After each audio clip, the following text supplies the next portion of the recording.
Hi friends, ഇന്നത്തെ recipe ഒരു പഴയകാല നാടൻ പലഹാരമാണ് മീൻ പത്തിരി. ഇപ്പോഴും അതിൻ്റെ പുതുമ നഷ്ടപ്പെടാത്തൊരു പലഹാരമാണ്. അപ്പോൾ എങ്ങനെയാണെന്ന് നോക്കാം. വീഡിയോ കണ്ടുകൊണ്ടിരിക്കുമ്പോൾ തന്നെ നിങ്ങൾക്ക് ഇഷ്ടമാവുകയാണെങ്കിൽ ഒന്ന് ലൈക്ക് ചെയ്ത് സപ്പോർട്ട് ചെയ്യണേ. ഈ പാനിലേക്ക് ഇപ്പോൾ ഞാൻ 2 ടേബിൾ സ്പൂൺ വെളിച്ചെണ്ണ ഒഴിച്ച് കൊടുത്തിട്ടുണ്ട്.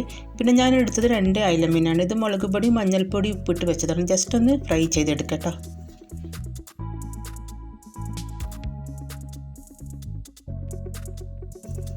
നമുക്ക് ഇഷ്ടമുള്ള ഏത് മീൻ വേണമെങ്കിലും എടുക്കട്ടെ, പക്ഷേ അയല, അയക്കൂറൊക്കെ എടുക്കുമ്പോൾ കൂടുതൽ ടേസ്റ്റ് ആയിരിക്കും.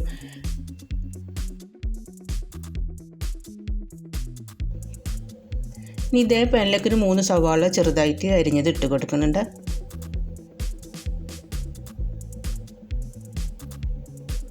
കുറച്ചൊരു ഉപ്പിട്ടിട്ട് നന്നായിട്ടൊന്ന് വഴറ്റിയെടുക്കണം.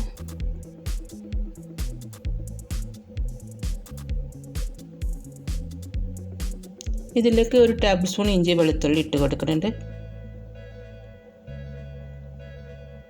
കുറച്ചൊരു വേപ്പില ഇട്ട് കൊടുക്കാം.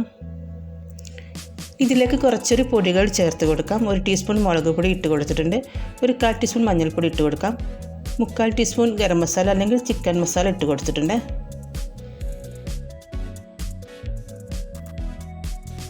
ഈ ഫ്രൈ ചെയ്ത് വെച്ച മീൻ ഇതിലേക്ക് ഇട്ട് കൊടുക്കുന്നുണ്ട്. നന്നായിട്ടൊന്ന് മിക്സാക്കി കൊടുക്കണേ. ആ മീനിൻ്റെ മസാലകളൊക്കെ പിടിക്കത്തക്ക വിധത്തിൽ മിക്സാക്കി കൊടുക്കാം.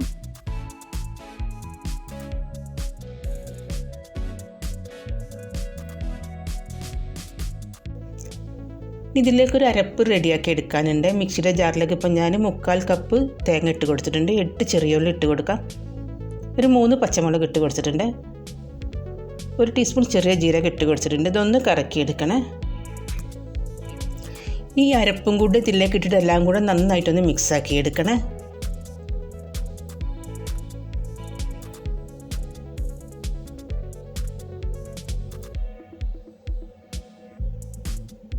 ഒന്ന് ഡ്രൈ ആക്കി എടുക്കട്ടെ. ഇതിലേക്ക് കുറച്ചൊരു മല്ലിയില ഇട്ട് കൊടുക്കാം. അപ്പോൾ ഇതിൻ്റെ ഫില്ലിങ് റെഡി ആയിട്ടുണ്ട്. ഇനിയിപ്പോൾ സ്റ്റൗ ഓഫ് ചെയ്തിട്ട് മാറ്റി വെക്കട്ടോ. ഈ മിക്സിയുടെ ജാറിലേക്ക് 1/2 കപ്പ് തേങ്ങ ഇട്ട് കൊടുത്തിട്ടുണ്ട്. ഒരു 6 ചെറിയ ഉള്ളി ഇട്ട് കൊടുത്തിട്ടുണ്ട്. 1 ടീസ്പൂൺ ചെറിയ ജീരകം ഇട്ട് കൊടുക്കാം. ഒന്ന് കറക്കി എടുക്കണേ. ഇനി ബൗളിലേക്ക് 2 കപ്പ് പത്തലിൻ്റെ പൊടിയാണ് ഇട്ട് കൊടുക്കുന്നത്. ഞാൻ പത്തലിൻ്റെ പൊടി വെച്ചിട്ടാണ് ചെയ്യുന്നത്. പുഴുങ്ങലരി അരച്ചിട്ട് വേണമെങ്കിൽ അങ്ങനെയും ചെയ്യട്ടോ. ഇപ്പോൾ ഇതിലേക്ക് നമ്മൾ അരച്ച് വെച്ച തേങ്ങ ഇട്ട് കൊടുക്കുന്നുണ്ട്. ആവശ്യത്തിനുള്ള ഉപ്പിട്ട് കൊടുക്കാം. നന്നായിട്ട് കൈകൊണ്ട് ആദ്യം ഒന്ന് കുഴച്ചെടുക്കണേ. അപ്പോൾ ഞാൻ സാധാ വെള്ളത്തിലാണ് കുഴച്ചെടുക്കുന്നത്. ചൂടുവെള്ളത്തിൻ്റെ ഒന്നും ആവശ്യമില്ല കേട്ടോ. പത്തലിൻ്റെ പൊടി ആയതുകൊണ്ട് ചൂടുവെള്ളമൊന്നും വേണ്ട. നന്നായിട്ടൊന്ന് കുഴച്ചെടുക്കാം. നമുക്ക് കയ്യിൽ ഉരുട്ടിയെടുക്കാനുള്ള പാകം വേണം. അതുവരെ ഒന്ന് സോഫ്റ്റായിട്ട് കുഴച്ചെടുക്കണേ. ഈ ഒരു പരുവത്തിലാണ് വേണ്ടത്. ഇനി സാധാ വറുത്ത പച്ചരിപ്പൊടി ഉണ്ടെങ്കിൽ അതിലും ചെയ്യാം. അങ്ങനെയാണെങ്കിൽ കുറച്ചൊരു ചൂട് വെള്ളത്തിൽ കുഴച്ചെടുക്കണേ.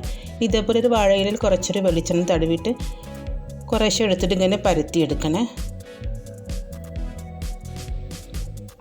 ഒരുപാടങ്ങനെ കട്ടിക്ക് പരത്തരുത്, അതേസമയം അധികം കനം കുറഞ്ഞതും ആവരുത്.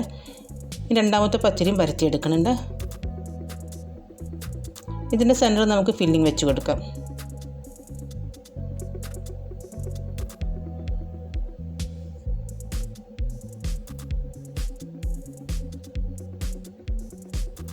ഈ മറ്റേ പത്തിരി ഇതിൻ്റെ മേലെ വെച്ച് കൊടുക്കുന്നുണ്ട്. നന്നായിട്ടൊന്ന് പ്രസ് ചെയ്ത് കൊടുക്കാം. എല്ലാ വശവും ഇങ്ങനെ ഒട്ടിപ്പിടിക്കണേ. ഇനി ഒന്ന് ആവിയിൽ വെച്ചിട്ട് 20 മിനിറ്റ് ഒന്ന് വേവിച്ചെടുക്കണേ. അപ്പോൾ 20 മിനിറ്റ് ആയിട്ടുണ്ട്. പത്തിരിയൊക്കെ നന്നായിട്ട് വെന്ത് വന്നിട്ടുണ്ട്. ഇത് ഡിന്നറിനൊക്കെ കഴിക്കാൻ സൂപ്പറാണ്. അപ്പോൾ എല്ലാവരും ഒന്ന് ട്രൈ ചെയ്ത് നോക്കാം. വീഡിയോ ഇഷ്ടമായ ഫ്രണ്ട്സിനൊക്കെ ഒന്ന് ഷെയർ ചെയ്ത് കൊടുക്കണേ. പിന്നെ ചാനൽ ആദ്യമായിട്ട് കാണുന്നവരൊക്കെ ഉണ്ടെങ്കിൽ മറക്കാതെ ഒന്ന് സബ്സ്ക്രൈബ് ചെയ്തേക്കണേ. ബൈ.